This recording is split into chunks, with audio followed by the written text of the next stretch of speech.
Hello everyone, welcome back to JCfinger. I have another build for you today that is based off of the last video that I had uploaded, and that was a glitch video showing you how the mezzanine update had allowed for us to create floating rooms.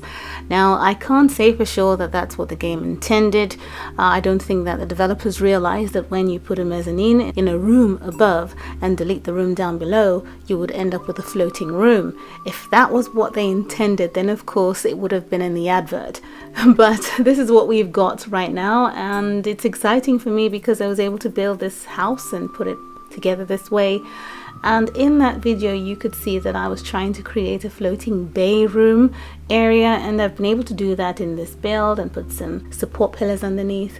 And then we have the pool that runs right underneath this building, right through to the back, with a much bigger pool out back here. We've got a nice rooftop. I called it a desert mansion. A desert or an oasis mansion. It was quite hard to decide what to call it because I felt that it would be a property you'd find in a desert, and it'd be nice to have this beautiful pool or a river, a lake running underneath the building, and it would bring some kind of cool atmosphere in the midst of the heat. Eventually I decided to call it a desert villa. Now you must remember, I said earlier, this is not what the game developers intended, so there are a lot of issues with trying to put a build like this together. It was really an unpleasant process trying to put it together, so I wouldn't bother. So I used balconies to cover up the rooms that lost the roof, but this room in the middle that's floating kept this roof on, so that worked for me. And this is the design that worked with this outstanding glitch. So Livia here is going to take us on a tour of this property, this desert villa, and I hope you like the build. But having said that, just bear in mind it's a fun build. It's not something that will be easy to recreate. Here's the entrance to this desert villa. It's a large hallway with a place to keep your coat, sit down and check your face in the mirror, and then you have a large bathroom downstairs here just because. And I thought that these plants in here represented the area where this build is, which is the desert. It's nice to have some greens here and there, but not florals, right? Then we have a sauna for when the weather in the desert is quite cold, because we have extreme weather there. And out of that door from the sauna is where we have this barbecue set up and a bit of running water again and some seats. Now, as I say, it can get very cold in the desert or very hot. So a sauna to warm up your bones is not something that is unusual to have on a property that would be, say, in this part of the world. So now we're going to go upstairs to the rest of this house that's floating. I just love the idea, and I hope that maybe this would be something that we could do in the game eventually. But once you come up the stairs, we have a restroom here, but it's still also a bathroom. There's a shower room in the corner. And the reason why I put bathtubs, showers in all the restrooms and so on and so forth is because they're in the desert and they get dusty and dirty quite a bit. So it's nice to have a place to shower if you want to. This is the dining room, and you will notice that the entire floor here is covered in glass towards the back, just because they get to see the sandy hills and part of the oasis or the running river, as it may be. So you've got the dining over there, and then you come over into the center part of this house that is floating above the pool.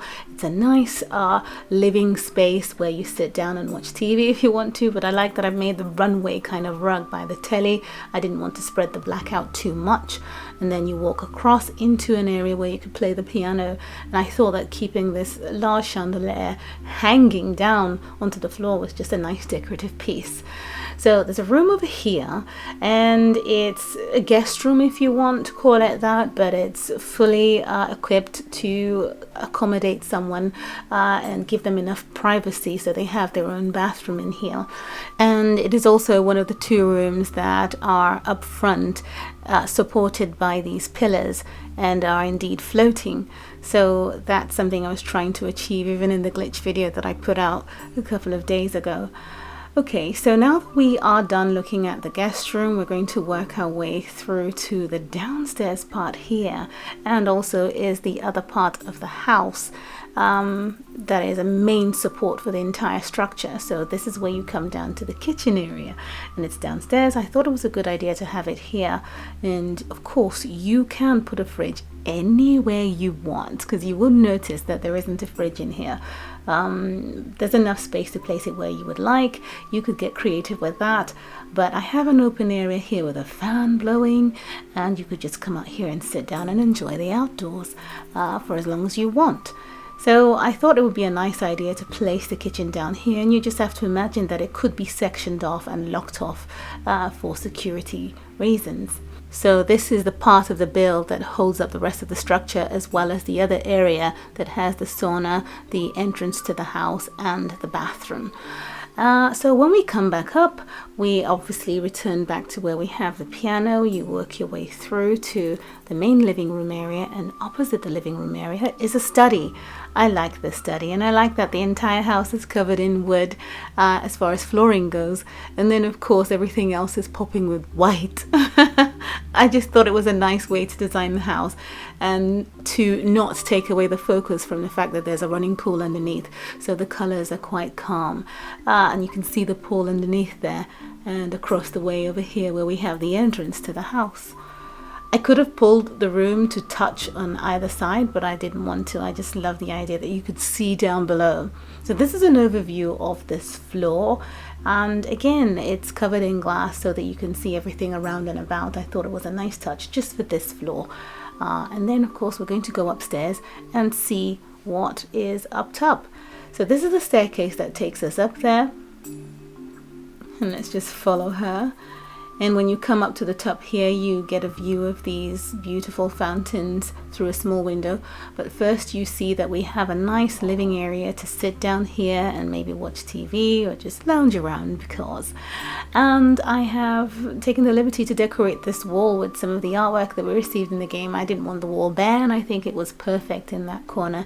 Then you have a door that leads out to this beautiful area that is somehow open, but still you've got these two 1x1 pillars on either side.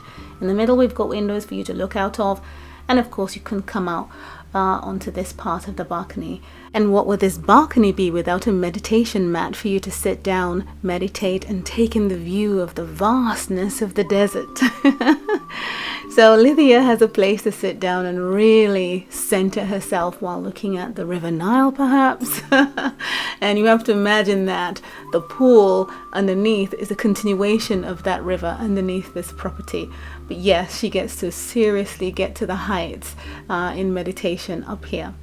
These mats came into the game when we did the spa event a couple of years ago, and they're quite useful. This is the door that leads into the master bedroom for Lydia and her husband Solomon, who's swimming downstairs. And this is the haven right up at the top here. Let me just stop her from what she's doing and get her to sit on the rug, perhaps. Yeah, she can. Sometimes it doesn't work because of how they're placed under the bed. So it's good that she can actually sit down. I don't know what way she's going to face, but yeah, that's fine.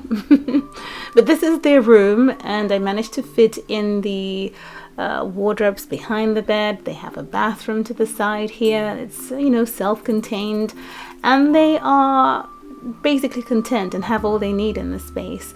This is the little window that gives you a glimpse of the fountain out front, and then you have a mirror on the side. And I think that this is a nice, cozy, self-contained master unit up here on the roof. So that basically completes the entire tour for this desert villa. I hope you like it, but again, the question as to whether I could do a live build for this, for most of you, you might say, well, there's no point because it's not really how we can build in the game. But I also feel the same way, so don't worry. I just get very interested in trying out things that I couldn't do before because I get bored easily. I could have easily built a villa, a standard villa, but because of this new slip up in the programming of the All Mezzed Up quest update, I had a chance to put this together. Interestingly, I did not originally come up with the floating room idea. I got a message from one of you simmers who left a comment in my inbox saying that there was a Spanish channel that showed how to do floating rooms. So I went over and had a look, and I was really inspired by the idea. I thought I could create something with that just for fun. I don't think it's something you want to start incorporating in your builds because it's not what the game intended. But thanks for watching, and I'll see you again soon. Bye!